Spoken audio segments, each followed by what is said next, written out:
สบายดีจ้าสบายดีพี่น้องสบายดีเจ้าคุณสุกตครับสวัสดีตอนบ่ายสามมาเล่นน้ำเอ็นิกมาผลิตจำอะไรบ่เอ็นิกธรรมดาส่วนเล่นน้ำกับเอ็นิกก็เลยสิแวะมาหาเพราะว่าตอนเฮ็ดยูทูบใหม่ๆก็มีแต่เพิ่นซัพพอร์ตของใส่น้ำหอมจะรู้ว่าอยู่เฮือนหรือบ่เด้ออามาลาก็จะอยู่หรือบ่จะพูดชวนหมู่ได้นั่นนะไปแล้วลงไปเลยครับ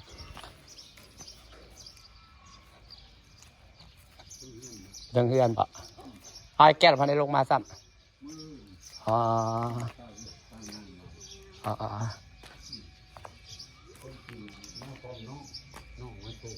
หามาลาส่วนผลิตภัณฑ์นี้จังบ่เห็นหาอยู่พี่นิกจ้า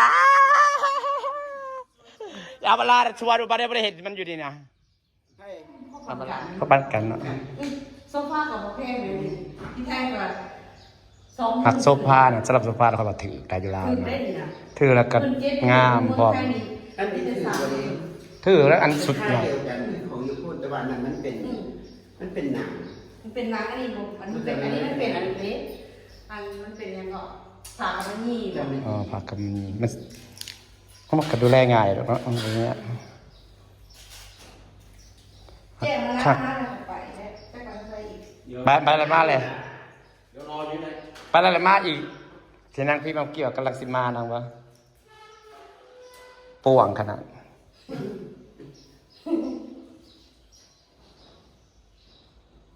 น้ำคือแห้งใส่แท่งน้ำเนี่ยบอกหรือว่าน้ำใดเลยใส่แต่ใดแต่เวลาเรากดสติ๊กออกพอใส่แท่งก็ว่าแล้วยันปัดไฟดับคันอันนี้คันง่ายนะคือแบบว่าใส่ถังแล้วก็ใส่เครื่องส่งน้ำรถก่อนว่าใส่แท่งนะเปื้องกันถ้าไปใส่บ้านก็บอกมีความหมายแบบว่าคอยเพราะความใส่แล้วเบิร์ดกินเห็ดแท่งน้ำแต่ว่าแพงที่จริงมันซื้อเครื่องส่งน้ำแล้วก็แล้วพอสุดท้ายก็จะมาใส่เครื่องส่งน้ำคือเก่ามันบริแห้งน้ำลงมาจากแท่งน้ำเครื่องส่งน้ำนะ6,000 กว่าบาทเนี่ยมันต้องไปเห็ดแท่งเท่ากับตั้งอ่างปุ๊บแล้วกัดเป็นเครื่องส่งน้ำเวลามันก็อัตโนมัติแล้วครับเปิดแล้วก็ดึงน้ำจากแท่งเขาให้เฮือนมันก็แห้งคืออย่างนี้ใส่แท่งบริเวณความหมายเพราะว่าเปิดกัดแจคือเก่าแกเป็นบอดพักน้ำซื่อใส่อ่างตั้งกับพืชนั่นนี่แหละกับเป็นเครื่องส่งน้ำโลดบริเวณเสียก็เห็ดแท่งอีกโปเกกาอีกครับก็ตามตึกตามอย่างเขาก็เดี๋ยวนั่นใดอยู่ไทยนะเขาใส่เครื่องส่งน้ำใดแบบเขาเครื่องส่งน้ำเขาเฮือนนะเขาเอิ้นใดไอโอโต้นะเพื่อนเขาก็ใส่มันเป็นอัตโนมัติเขาเปิดมันก็ดึงน้ำแห้งคืออย่างนี้ใส่แบบนั่นประวัติหักย่ำไฟดับกันไฟมันสิดับดุเนาะมันสิเป็นอย่างเฮ็ดแท่งน้ำแบบเก๊กกะซื่อๆมันสุดท้ายกับการเปิดแต่แท่งน้ำแบบเปิดเครื่องส่งน้ำกับเพราะกระเทินคือเก่าเพราะว่าเราก็บ่ได้ใจคือเก่านะมันบ่เฮ็ดมันนี่เครื่องอาบน้ำอุ่นมันเฮาติดเครื่องอาบน้ำอุ่นกับบ่ฮ้อนใดเอาน้ำบ่เฮ็ดกับอาบน้ำอุ่นมันก็บ่ฮ้อนมันบ่ค่อยได้ใส่เครื่องส่งน้ำเอ้าแม่นแท้ก็เอาพอไปใส่เครื่องส่งน้ำแล้วแม่นแท้เฮาบ่ต้องเฮ็ดแท่งเฮาใส่แต่ตั้งอ่างน้ำโลดแล้วก็เครื่องส่งดึงเขาโลดบ่เกะกะพร้อมบ่เบิดเงินหลายพร้อมมาบักงามก็หนาบูดแต่หญิงงานหลายพวกเราช่วงนี้นั่นแหละให้บอกให้เป็นแขกผู้มีเกิบให้บอกให้มันมีหน้ามีตาได้สักคมโพดมีแต่งานตีพอได้ให้มีหน้ามีตาได้สักคมโพด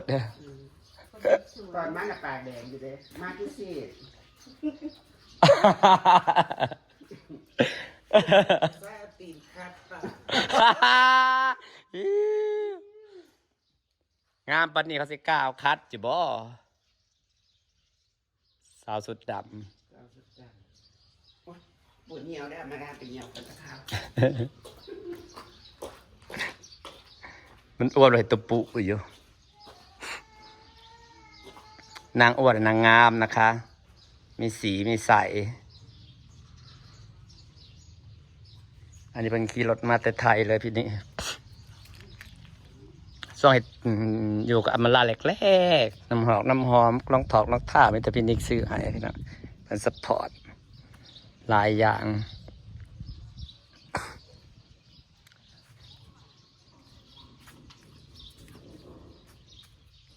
มีผู้ได้ดูแลไปขี่คุณไป แม่นอยู่ประมาณไอ้แก้วเราก็ยากเวียกเรา โทรเราไปอยู่ไปแล้ว โอ้กะตาภาษาผู้เฒ่าอันแล้วกะซ้ำนั่นผู้เฒ่า แล้วมาเลยก็เสียล่างนำล่างเดี๋ยวล่างก่อนตัวกองอยู่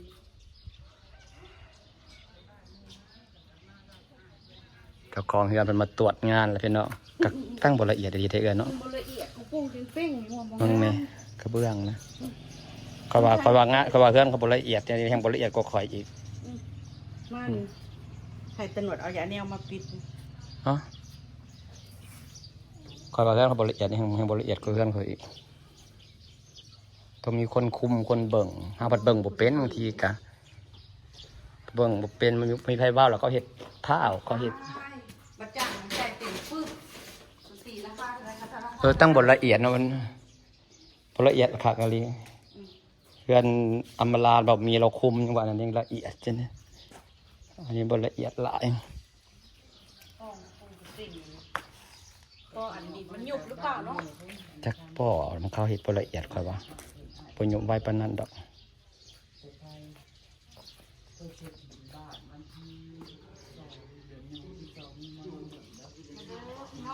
มาบุญเด้อ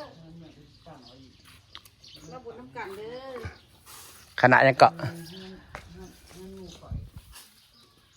ดอกผ้าผิดค่อยผิดปูนทรายบ่เฮ้ยปูนทรายปูนทอง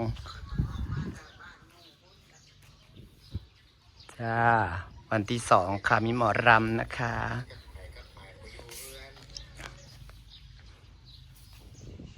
พี่น้องจ้าสิฝ่ายกาศสนิทนะคะสองสาวสุดช่วงนี้ออกไปบ้านก็ต้องแต่งหน้านะคะ เราต้องสวยใช่ไหม